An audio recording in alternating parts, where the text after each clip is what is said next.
Gracias a todos y agradecer la invitación, ahora que es un honor poder estar aquí con todos ustedes. Gracias a la asociación y a Manuel en particular por la invitación. Y bueno, un poco vamos a hablar de este ensayo clínico que estamos ahora mismo en marcha, que muchos de ustedes habrán oído hablar, y comentaremos un poco nuestra experiencia. Primero entraremos un poco en detalles del desarrollo que se ha llevado hasta desarrollar el ensayo y un poco la experiencia nuestra y de bueno, tanto Manuel como Katia, que son dos pacientes que están aquí y que participan con nosotros en este ensayo. ¿Vale? Entonces, un poco como introducción, aunque para estar un poco en vereda, aunque ya los ponentes anteriores han comentado un poco, sabemos que la FSH es un tipo de distrofia muscular y que tiene un cuadro clínico bastante estereotipado, y eso es muy importante tenerlo en cuenta para hacer un diagnóstico adecuado. No solo tiene que ser un neurólogo, sino un internista, un médico general o alguien que vea pacientes como ustedes y pensar, oye, esto puede ser una FSH. ¿Vale? Entonces el cuadro clínico principalmente se va a caracterizar por por esa debilidad facial, ¿no? Realmente es asimétrica, que produce dificultades o para soplar o para silbar, o el problema de la sonrisa, que es un poco el eslogan de FSH de Spain, ¿no? También una cosa característica, que luego posteriormente se hablará acerca de abordajes quirúrgicos, es la presencia de una escápula alada, que es esta protrusión de la escápula para detrás, que generalmente puede ser bilateral, pero siempre asimétrica, como es el patrón de la enfermedad, y que va a ser el responsable principalmente de esa limitación para poder levantar los brazos por encima de la horizontal, para poder coger cosas de alto, peinarse, ducharse y demás. ¿Vale? Porque lo que es el levantar el brazo hasta aquí depende del músculo del deltoide, no de la escápula, y eso normalmente pues, suele estar conservado en los pacientes con FSH. También es característico la afectación de la musculatura axial de la espalda, tanto de la espalda como a nivel abdominal, y que produce pues, que algunos pacientes pues, tengan esta postura un poco característica, con una hiperlordosis, sobre todo la deambulación con la retropulsión de la espalda. Y también algunos pacientes pues, desarrollan debilidad distal en los pies, debilidad distal anterior, que se conoce, que es una debilidad para la dorsiflexión o para elevar la punta del pie, y eso pues, también provoca dificultades durante la ambulación, con algunos tropecios y demás, que en ocasiones pues, requiere el uso de ortesis o también un abordaje quirúrgico que luego se comentará.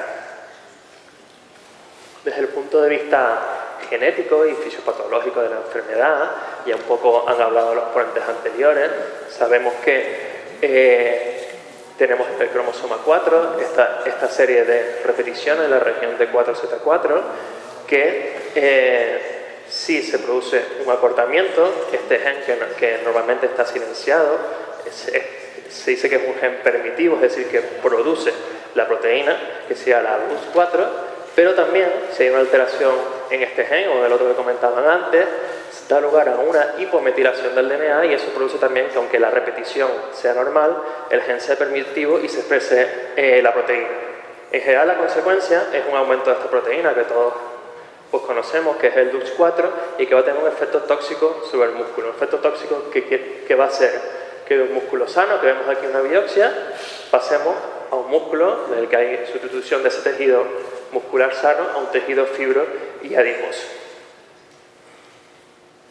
Y esto no es de un estado a otro, sino es un continuo, ¿vale? En la FSH, igual que pasa en otras distrofias musculares, como puede ser el Duchenne o la disferlina, o el sarcoglicano, que son otro tipo de distrofias musculares, del músculo sano primero se produce un infiltrado inflamatorio y que va a ser el paso previo a esa sustitución por tejido graso y adiposo. Y esto infiltrado es por un daño crónico en el músculo, ¿vale? Porque en un músculo sano, nosotros tenemos aquí un músculo sano que, por ejemplo, sufre un traumatismo, puede ser una lesión, es un golpe, o simplemente al caminar o al correr, todas las personas pues destruimos músculo, ¿vale? Entonces se produce un daño en el músculo, eso va a dar lugar a una un infiltrado inflamatorio para intentar restaurar esas células que se dañan en todas las personas, ¿vale? El tema es que se use esa inflamación transitoria que luego repara el músculo y finalmente pues tenemos otra vez el músculo normal. ¿Qué pasa en un paciente con una distrofia muscular, como puede ser la FSH?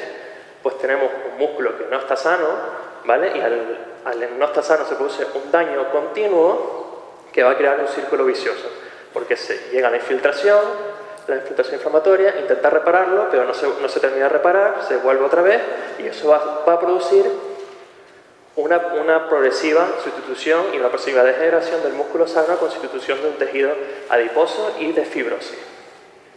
Moléculas que interfieren en este mecanismo de degeneración y fibrosis sabemos que hay muchísimas, ¿vale? Esto es un esquema que puede ser un poco complejo, pero bueno, que es importante conocerlo y saber este tipo de moléculas que están todas infiltradas en esa inflamación crónica y ese desarrollo de fibrosis muscular. Ya se están probando distintos fármacos, ¿vale? Con el objetivo de frenar esta fibrosis muscular.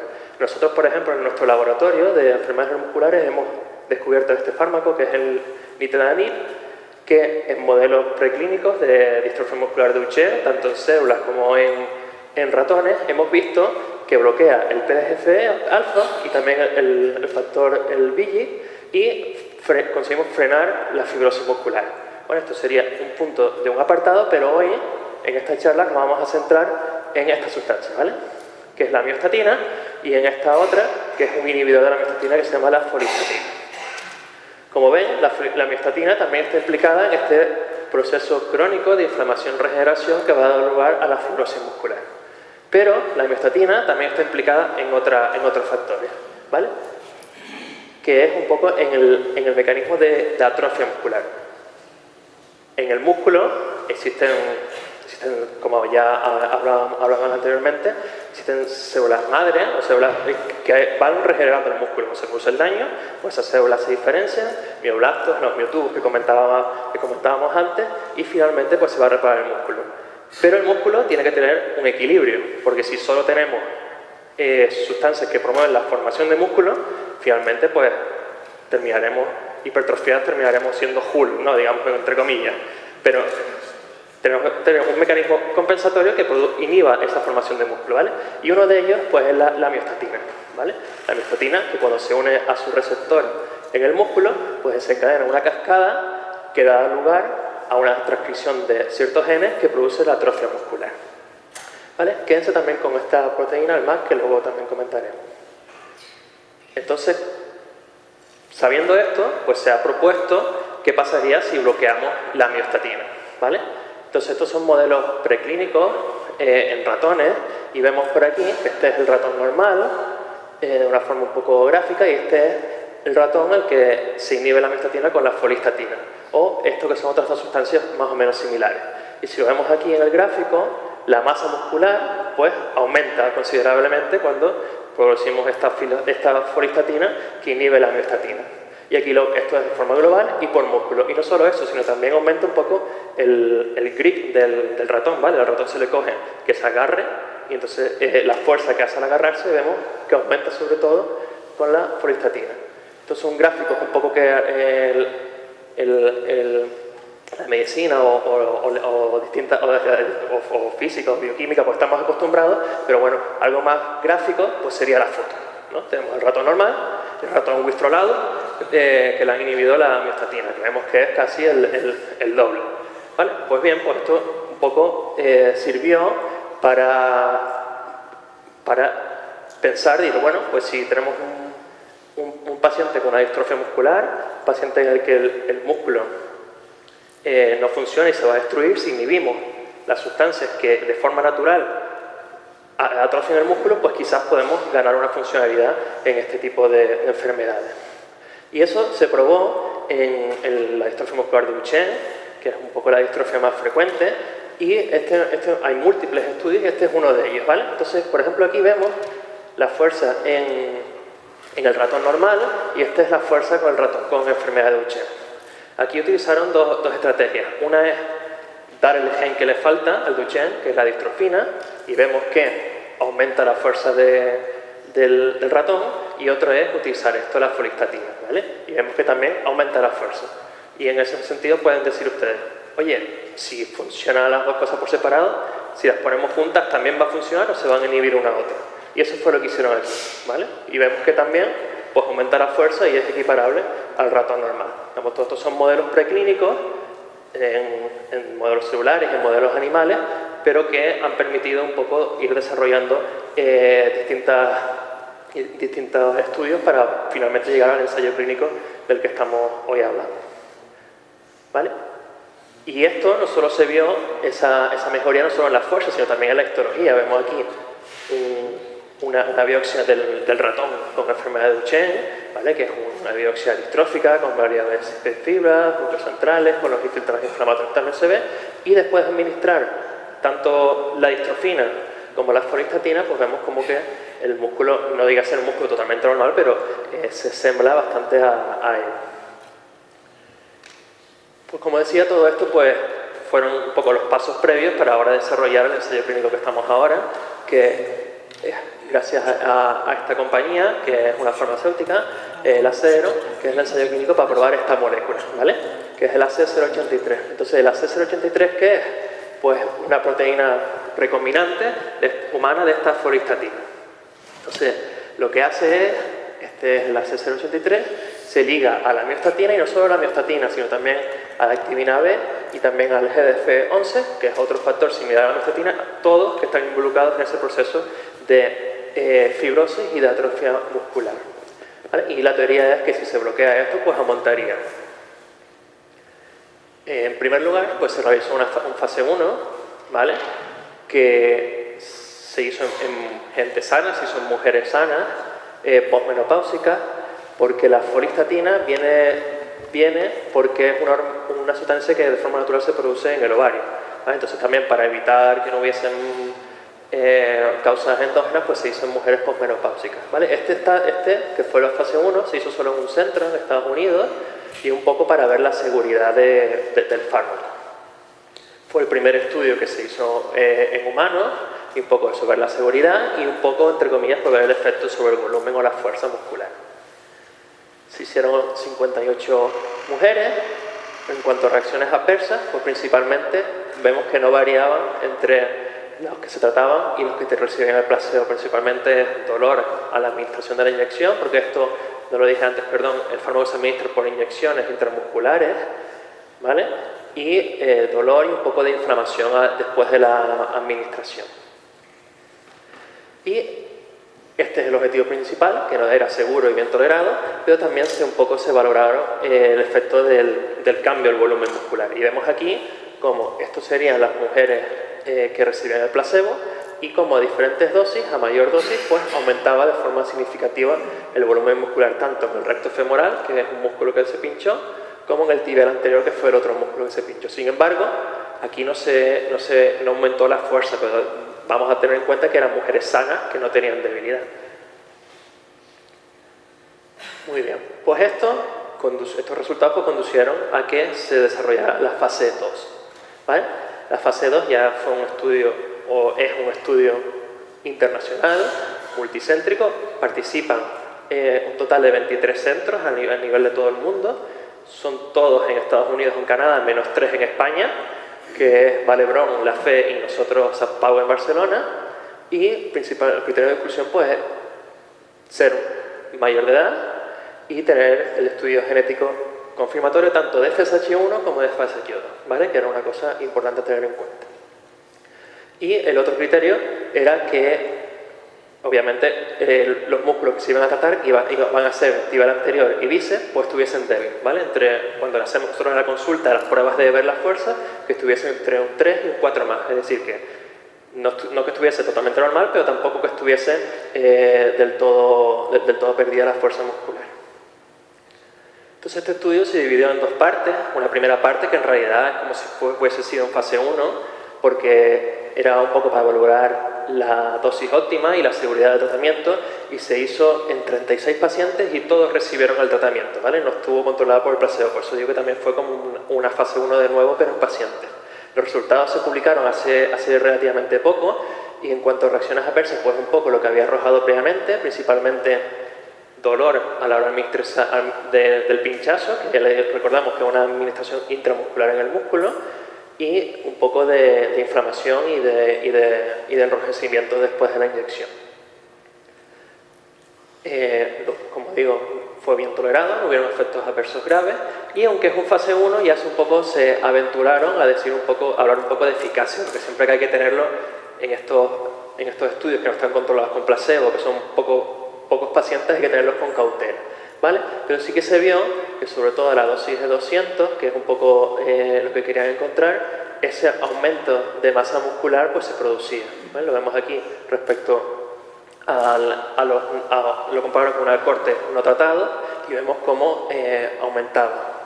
Sin embargo, en la fuerza no parecía que terminaba de aumentar, pero ya le digo que hablar de eficacia en este tipo de ensayos con pocos pacientes sin controlado y demás es un poco tirarse a la piscina, por decirlo de alguna manera.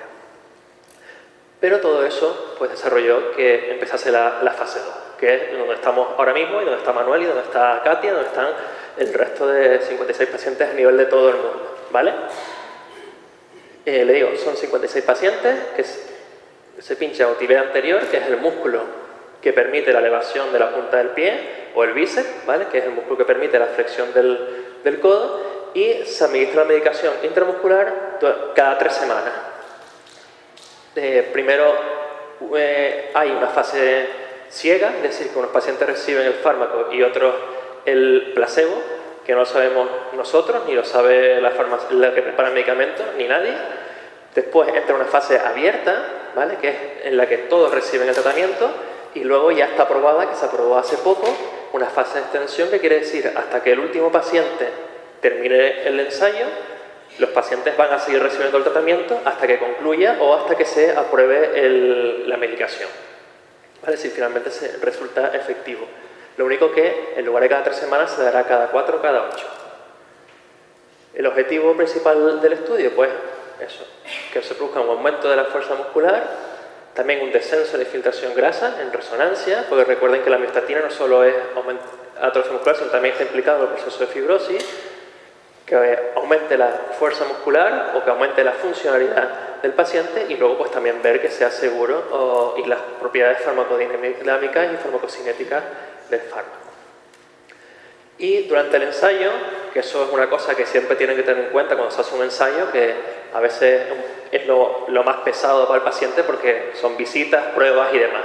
Pues aquí, cada 3 semanas, pues siempre el día antes de la administración se evalúa la función motora con pruebas de fisioterapia que comentaban antes, el Millie Walking Test, el Green Up 4 Step y otras pruebas, y también pruebas de fuerza por dinamometría. También se hacen resonancias a lo largo de todo el estudio, se hacen en total de 5 resonancias, 3 durante los 6 primeros meses de la fase ciega con placebo y otros 2 después de la fase abierta, y si no se lo pueden preguntar a ellos, analíticas, ¿vale? Sobre todo algunos días que se hace una aceleración de la secas y los pacientes tienen que permanecer en el hospital hasta 6 horas. ¿Vale? Este es un poco el esquema de administración del fármaco. Se administra, como ya decíamos, en tibia anterior y en bíceps, y se ponen en cada uno de los músculos un total de 4 inyecciones, ¿vale? Entonces, el protocolo se mide la distancia que hay entre el borde inferior de la patela y el malleolo tibial, y se calcula la distancia de lo que tiene que ser el pinchazo, ¿vale? Que siempre es en la misma distancia, siempre al 15%, al 30, al 45, al 60 en el tibia anterior, y al 25, 40, 55, 70 en el bíceps braquial, ¿vale? Y un poco aquí, que sale ahora al revés, pero en teoría saldrá ahora al derecho, es un poco el procedimiento que tenemos aquí, que Manuel se prestó voluntariamente a verlo, ¿vale? Entonces a ver si se graba, ¿vale? Entonces lo vemos aquí, Manuel, vemos que primero ya hemos calculado los puntos donde hay que pinchar, pues medimos de la apófisis coronoide hasta la parte lateral del codo y calculamos la distancia y hacemos unas marcas, ¿vale? Hacemos de forma bilateral porque se pinchan los 2 lados, que no sé si lo había comentado previamente, ¿vale? Y luego se puede hacer guiado Para saber que pinchamos el músculo lo se puede hacer por ecografía, como lo hacen los compañeros, por ejemplo, de la FE de Valencia, o por electromiograma, que yo creo que es más preciso, porque sabemos exactamente que estamos en el músculo, que es como lo hacemos nosotros. ¿Vale? Entonces ponemos un poco de material de betadine para desinfectar. Ahí tenemos el electromiograma, ¿vale? Y en el punto de inyección ponemos la aguja para la administración. ¿Vale? Hacemos que haga fuerza, perdón porque el vídeo de la compañera lo grabó un poco de tiempo, ¿ves? Pero vemos ahí que está la señal de que estamos en el músculo. Y luego estas son, no sé si se ve muy bien, estas son las inyecciones, ¿vale? Que es una jeringa que se administra 1,2 mililitros de la medicación, ¿vale? Poco a poco.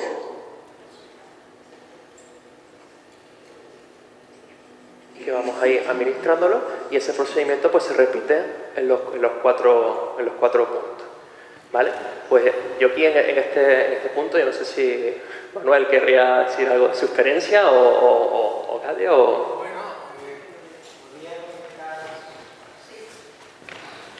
Un poco porque es los que más lo viven, ¿no?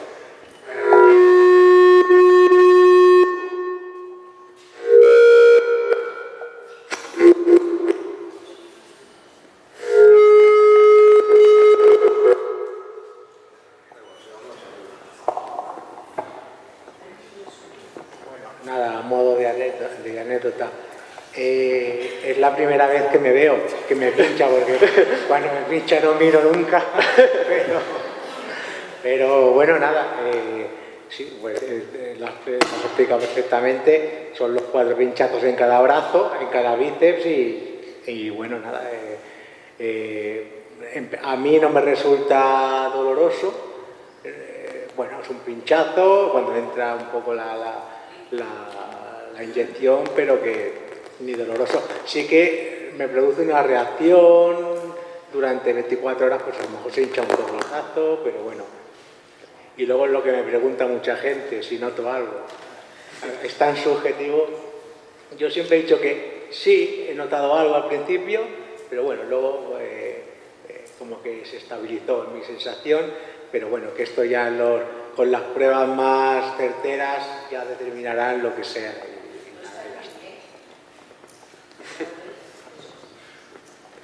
Bueno, pero son un poco lo que comentábamos, ¿no? Que lo que se veía previamente pues era eso, un poco dolor y algunos pacientes que después de la administración pues notan como eso, como inflamado, y un poco la experiencia que hemos tenido nosotros. Nosotros llevamos, aparte de Manuel y Cuate, tenemos a otros 4 pacientes más, tenemos 6 pacientes metidos en este ensayo y que ahora mismo 4 de ellos ya están en la fase de extensión, es decir, que todos están recibiendo tratamiento y esperemos que termine pronto.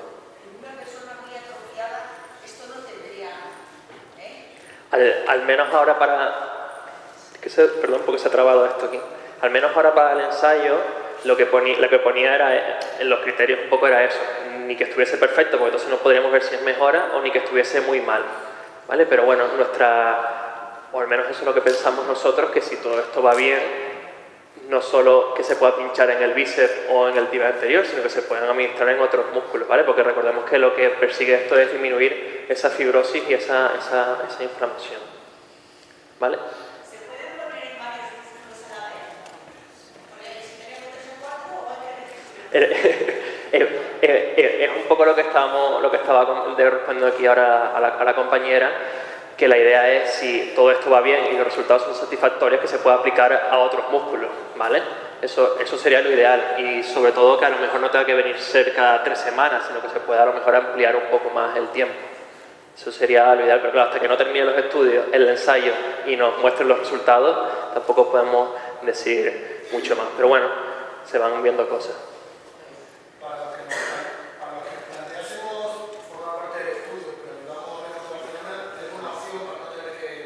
Acercarnos hasta allí. Perdón. Para los que vivimos lejos de Barcelona y queremos formar parte del estudio, ¿habría alguna alternativa para no tener que desplazarnos hasta allí? Eso depende un poco de las farmacéuticas que aprueban los centros para eso, pero de todas formas, en este caso, en este ensayo, sí que ahora mismo no podría ser posible porque ya el reclutamiento de pacientes se ha cerrado, ¿vale? Pero bueno, vienen muchísimos más ensayos y por tema de desplazamiento, en principio no hay ningún problema porque nosotros estamos muy acostumbrados, hacemos muchísimos ensayos clínicos en muchas patologías, en distrofia musculares sobre todo, y tenemos pacientes de Menorca, de Oviedo, de Córdoba. No, se tienen que hacer en Barcelona. Ya, pero bueno, eso es un poco la limitación. Pero bueno, es un poco verlo. Y en este sentido de que como esto ya está cerrado, sí que antes un poco adelantaron allí, que Manuel también me pidió si podíamos hablar un poco, es un poco de qué vendrá próximamente a nivel de ensayo, ¿vale? Y en ese sentido, como precisamente publicaron hace poco los resultados, pues podemos mostrarles, está esta farmacéutica, Fulcrum, ¿vale? Que va a comenzar este ensayo con esta molécula, que es el Lomapimod, ¿vale? Y del cual nosotros también participaremos, ¿vale? Es un ensayo clínico fase 2 y los Mapipod pues tienen que saber que es un inhibidor de esta vía, ¿vale? Que es la P38 MAC, ¿vale? Que se acuerdan que le dije que se come esta proteína que está por ahí, ¿vale? Que como decía, pues está un poco implicada esta vía en fenómenos de inflamación y de degeneración muscular, aunque la vía de inflamación en enfermedades autoinmunes no llegó a buen puerto, también se ha probado en enfermedad en EPOC, por esa inflamación crónica se produce y está ahora mismo en cauce, ¿vale? Pero bueno, sabemos que por ejemplo en otras distrofias musculares, esto es en el sarcolicano, que como comentaba antes también produce esa pequeña inflamación al principio, sí que se ha visto en modelos de ratón que parece mejorar, ¿vale? Esto es un ratón al que administra a partir de las 3 semanas de edad el fármaco y vemos aquí, por ejemplo, estos serían estos son datos de histología de los núcleos centrales, que es un parámetro que se ve en los pacientes con distrofias musculares o de la fibrosis, y vemos aquí los ratones normales comparados con los ratones que recibían el placebo comparado con los ratones que recibían este fármaco, y vemos que mejora tanto la fibrosis como el porcentaje de los núcleos centrales. Y no solo eso, sino también un poco el running time, que es el tiempo. Al ratón se le pone a correr y se mide el tiempo en el que tarda en pararse o el que se cansa, ¿vale? Y vemos aquí, estos son los ratones normales, que corren 1200 segundos. Este es el ratón que recibe el placebo y vemos que los que reciben el fármaco a distintas dosis, pues parece que corren más. Digamos que estos son un poco los modelos que estamos, no exactamente esta molécula, pero inhibiendo esta vía, pues parece también mejoran los pacientes. Y esta farmacéutica, pero claro, como todavía no lo ha publicado, pues ellos han demostrado que aparte de frenar esa inflamación, esa fibrosis, también disminuye la expresión de DUX4 en miotubos de pacientes con FSH, ¿vale? Y los miotubos, que son la célula madre, por decirlo de alguna manera, está amioblasto, y luego miotumo, que son como las pequeñas fibras musculares, ¿vale? Y ellos han demostrado que disminuye la expresión en ese sentido. Y se han aventurado a lanzar este ensayo de fase clínico fase 2, ¿vale? Que nosotros pues participaremos, no sé si será antes del verano o después del verano, pero en principio en este 2019, y un poco les vengo a presentar aquí en qué va a consistir ese ensayo, ¿vale? Va a ser un ensayo internacional, ¿vale? Va a ser doble ciego y va a estar controlado con placebo, en el que participarán 65 pacientes, en el que se administrará el fármaco, y esto es una cosa importante, que va a ser un fármaco que es vía oral, ¿vale? Que va a ser una pastilla que se va a tomar por la mañana y por la noche, ¿vale? Y va a ser durante 24 semanas. En esas 24 semanas habrá pacientes que reciban el fármaco y otros pacientes que reciban el placebo, y luego habrá otra semana más de seguimiento. Al menos eso es lo que nos han estipulado que será de entrada. El objetivo pues va a ser ver el efecto de este fármaco en la expresión del DUX4 en el músculo. Y cuando me refiero a expresión de DUX4, es otra cosa a tener en cuenta, que se van a hacer biopsias musculares, ¿vale? Se va a valorar la eficacia y la tolerabilidad, y luego también de forma secundaria, porque recuerdo que es en fase 2 inicial, cambios en la resonancia y en las pruebas físicas y de funcionalidad. Los criterios de inclusión van a ser estos de aquí, ¿vale? Que estén en una edad entre 18 y 65 años. En este caso solo va a ser para pacientes con FSH1, no con FSH2, ¿vale? Que tienen que tener una escala de 2 a 4, esta escala es una escala de gravedad de la enfermedad, sobre todo de funcionalidad, y que tenga un músculo seleccionable con resonancia. Un músculo seleccionable con resonancia quiere decir un músculo que se demuestre la infiltración, es decir, que brille en el STIR, que es como nos comentaban antes en la charla inicial, porque ahí es donde se realizará la biopsia muscular, ¿vale? Y este es un poco el protocolo que se va a seguir. Será primero el screening, justo antes de empezar el fármaco se hará una biopsia muscular en uno de los músculos que estén seleccionados. Se harán visitas a las 4, a las 12, a las 16 y a las 24 semanas que termina el estudio. En la semana 16 se hará otra biopsia y en todas estas semanas pues se harán múltiples las pruebas de fisioterapia, las pruebas para valorar la funcionalidad y analíticas, la exploración nuestra y demás. Y luego también serán 3 resonancias, ¿vale? Que será una al principio, otra en la semana 12 antes de esta biopsia y luego otra al finalizar el estudio, ¿vale?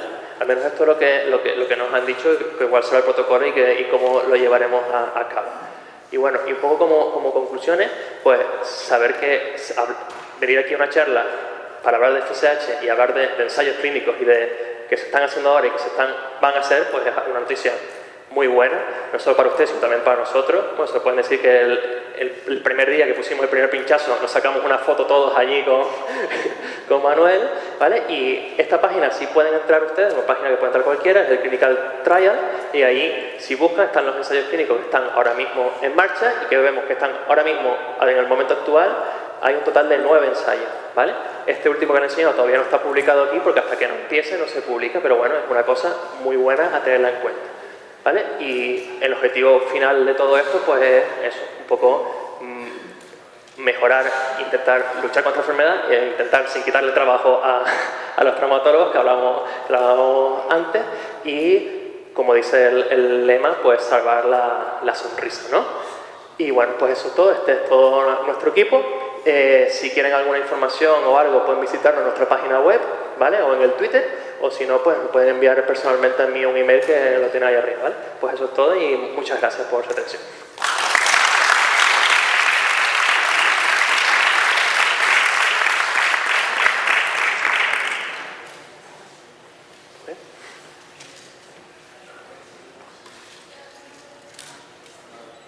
Bien.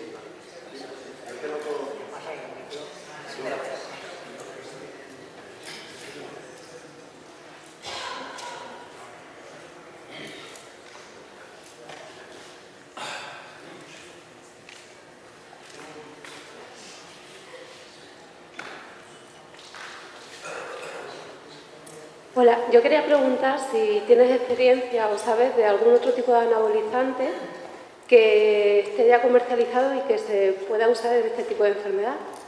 A ver, ahora mismo también un poco, que sería un poco lo contrario, ¿no? De intentar ganar músculo. De los 9 ensayos esos que están ahora mismo en marcha, de tratamiento está la C082 y también hay uno para evaluar el uso de la testosterona en pacientes con FSH. Bueno, ¿Y factores de crecimiento? ¿Factores de crecimiento? En principio no hay nada. Pero bueno, está este ensayo clínico porque igual que la testosterona también se ha probado en otro, por ejemplo en Duchenne se ha probado, lo que los resultados no fueron favorables, pero bueno, vamos a ver cómo sale ese ensayo que está ahora mismo en marcha. Vale, gracias.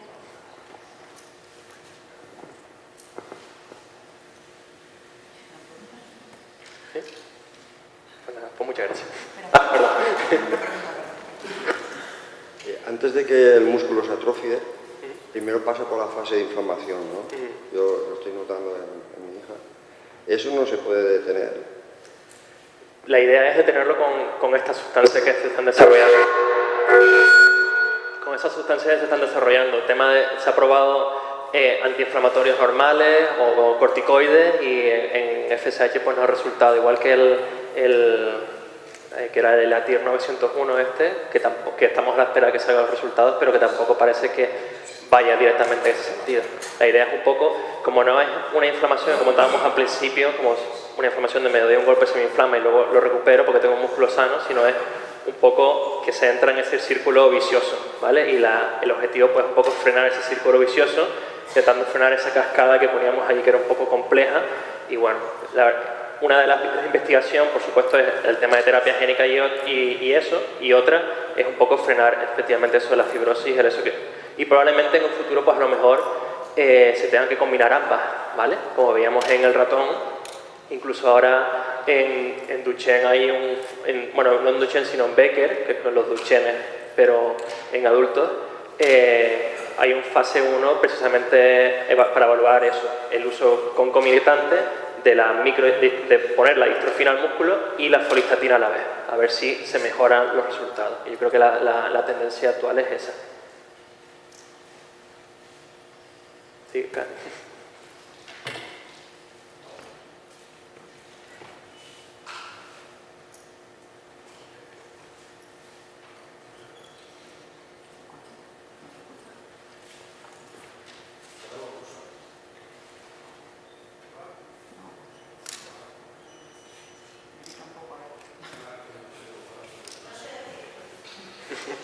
La pregunta es si en el proceso que hace el músculo, si se puede favorecer que no pase lo que nos pasa a través de la alimentación.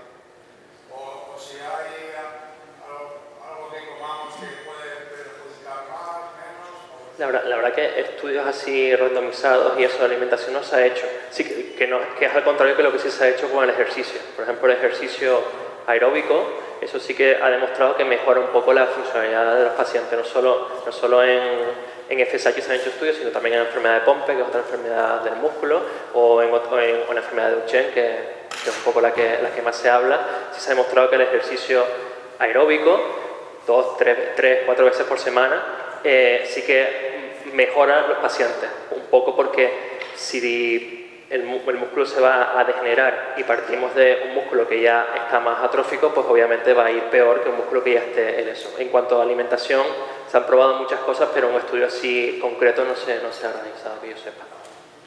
¿Hace 4 veces por semana ejercicio aeróbico? Bueno, sí. Depende, es un poco la media. Sí que hay que tener en cuenta cuando se hace el ejercicio, si al día siguiente, como digo yo, siempre lo digo, estás hecho polvo, que no aguantas más y dices, oye, ahí me pasé, tengo que un poco regular un poco. La piscina es un muy buen ejercicio, por ejemplo, sobre todo para el tema de la musculatura axial, que se ve afectado a pacientes con FSH, y simplemente el hecho de, porque mucha gente no le gusta la piscina o lo que fuera, simplemente el hecho de caminar con el agua al cuello, eso ya fortalece muchísimo la musculatura de la espalda y del equilibrio.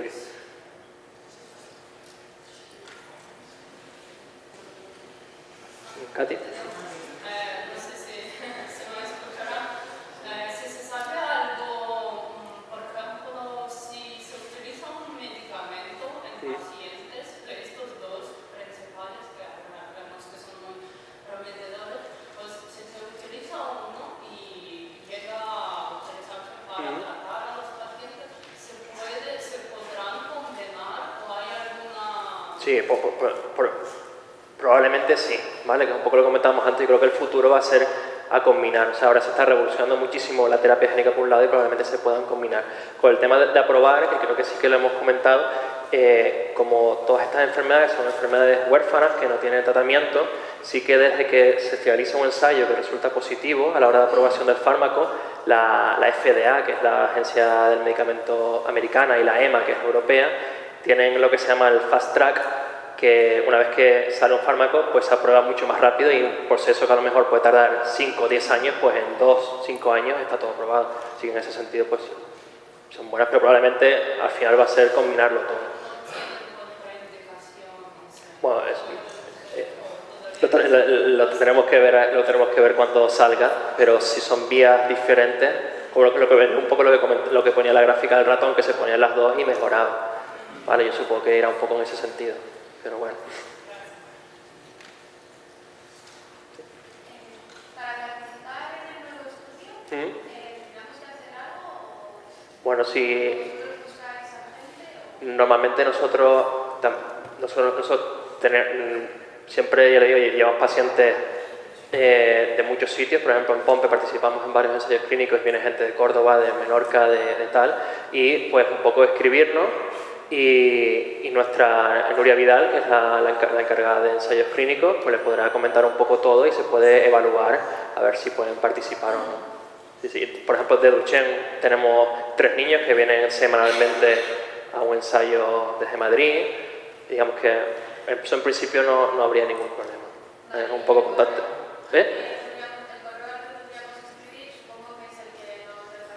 Sí, ese es mi correo personal, pero me pueden escribir ahí y yo se le transfiero la información a Nuria Vidal, que es un poco que ellos lo conocen perfectamente, que es un poco la organizadora de los ensayos clínicos.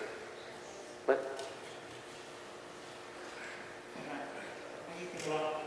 Sí.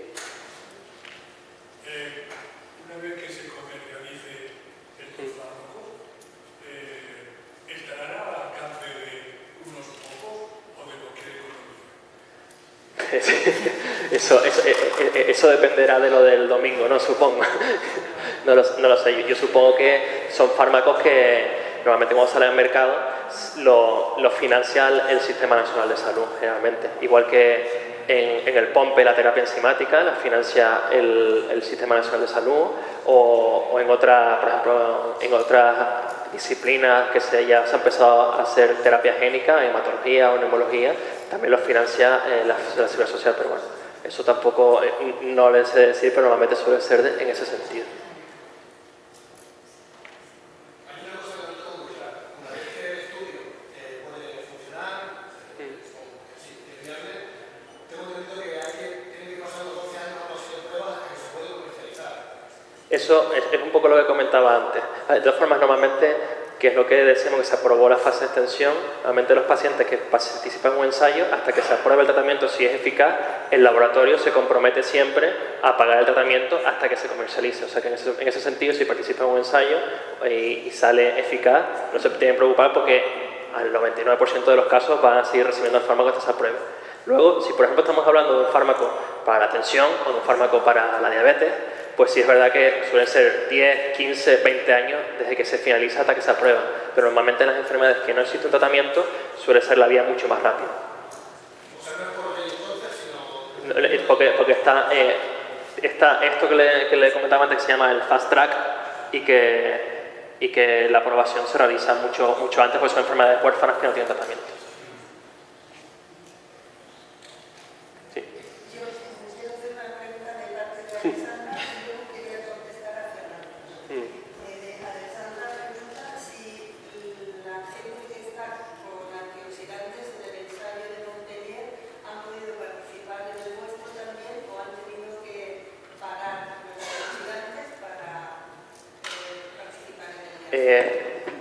Al menos hablo de los pacientes nuestros, ninguno estaba en un ensayo previamente, pero normalmente siempre uno de los requisitos que se ponen antes de empezar un ensayo es que no haya estado en un ensayo previamente, es lo que suele poner todas las farmacéuticas.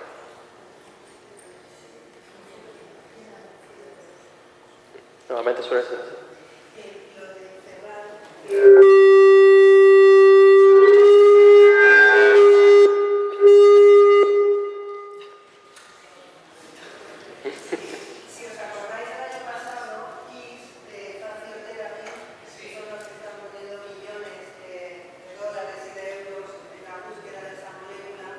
Una de las cosas que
Sí, en eso tienes totalmente razón, que el peso de las sociedades de pacientes siempre tiene un papel fundamental en todo esto.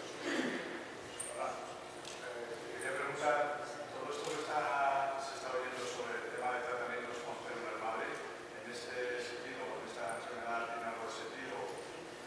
En principio el tema de células madre, que se ve normalmente células madre, como el músculo es un órgano muy especializado, al menos los ensayos que se han hecho sobre células madre en problemas musculares no han resultado eficaces, ¿vale? Sí que un poco modulando las fat cells, que eran unas células que aparecían allí, que son como si fueran células madre, pero son las encargadas de desarrollar la fibrosis, un poco en ese sentido es lo que se va a la tendencia actual, pero que se ve en los periódicos de células madres y todo eso, al menos lo poco que se ha hecho en problemas musculares no ha demostrado que sea tan eficaz, porque el músculo es un órgano muy especializado, digamos, en ese sentido.